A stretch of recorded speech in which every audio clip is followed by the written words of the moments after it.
రక్షణనిచ్చే దేవునికి మహిమ కలుగునుగాక. ప్రియ స్నేహితులందరికీ దివ్యవాక్యోదయం. ఈనాటి పాఠ్యభాగము నిర్గమాకాండము 14-13. అందుకు మోషే, భయపడకుడి, యెహోవా మీకు నేడు కలుగజేయు రక్షణను మీరు ఓరక్క నిలుచుండి చూడుడి. మన దేవుని ఎడల మోషేగారు కలిగి ఉన్న నమ్మకము అసాధారణమైనది. ఈ ఒంటరి భక్తుడు విచిత్ర పరిస్థితుల ద్వారా పోవలసి వచ్చింది. అతనిని ప్రోత్సాహపరిచి సంతోషపరిచేవారు ఒక్కరు కూడా లేరు. ప్రభువైన యేసుక్రీస్తు వారు కొంతకాలము అరణ్యము నుండి సేవ కొరకు ఎలా బయలుదేరారో అదేవిధంగా దేవుని పిలుపునందుకొని మోషేగారు కూడా అరణ్యము నుండి బయటకు వచ్చారు. మోషేగారు అరణ్యంలో ఏకాంతముగా గడిపిన జీవితంలో దేవుని నుండి అనేక విషయాలు నేర్చుకున్నారు. పాత అలవాట్లన్నీ మర్చిపోయారు. మనం కూడా అనేక విషయాలను నేర్చుకొని అనవసరమైనటువంటి విషయాలను విడిచిపెట్టాలి. మన దేవుడు ఎంతో గొప్ప దేవుడు.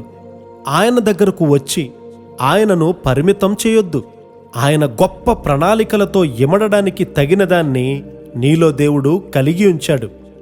యేసుక్రీస్తు వారి ద్వారా మనలో దేవుడు కార్యము జరిగిస్తారు.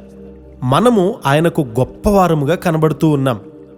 నీవు ఎంత దీనుడవో, ఎంత సాత్వికుడవో, ఎంతగా నీ మోసకరమైన హృదయాన్ని, నాశనమైన స్వభావాన్ని లోతుగా అర్థం చేసుకున్నావో దాని మీద నీ గొప్పదనం ఆధారపడుతుంది. పాడైన నీ స్వభావాన్ని గూర్చి ఎంత లోతుగా గ్రహిస్తావో అంత ఎక్కువగా దేవుడు తన శక్తిని నీలోకి పంపి ఆయన కార్యాలు జరిగిస్తారు. దేవుడు మాత్రమే ఆయన వలె నిన్ను చేయగలరు. ఒంటరిగా ఉన్న మోషేగారు దేవునిలో ఎలా ఎదిగాడో చూస్తే నాకు చాలా ఆశ్చర్యం కలుగుతుంది. ఒంటరిగా తన జీవితాన్ని గడిపేవాడు తన కాలాన్ని ప్రయోజనకరంగా వాడుకుంటాడు. దేవుని సన్నిధిలో దేవునితో మోషేగారు ఏకాంతముగా ఏ విధంగా ఉన్నాడో అదేవిధంగా మనము ఒంటరిగా ప్రార్థించే అలవాటు చేసుకోవాలి. దేవుడు నిన్ను పిలిచిన పిలుపు విషయమై నీకు నిశ్చయత ఉందా? ఆయన నిన్ను పిలిస్తే అది భయంకరము. నీవు సంపూర్ణముగా లోబడాలి. దేవుని చేత పిలువబడడం అనేది ఎంతో భయంకరం. ఎందుకంటే నీవు అందుకోలేనంత గొప్ప అవసరతలున్నాయి. మనము అతి జాగరూకులముగా, దీనులముగా ఉండాలి. మనము నడుస్తున్నప్పుడు ఎంతగా ప్రార్థించగలము? మనము దేవునికి సంబంధం లేనటువంటి ప్రతి విషయాన్ని మన మనసులో నుండి తీసివేయాలి.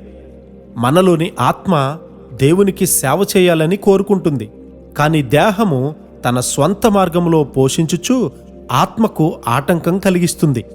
కానీ ఆత్మ దేహాన్ని అదుపులో ఉంచితే నీయందు దేవుడు మహిమపరచబడతాడు.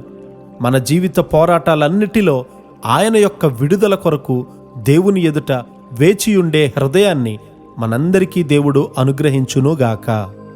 ఆమెన్.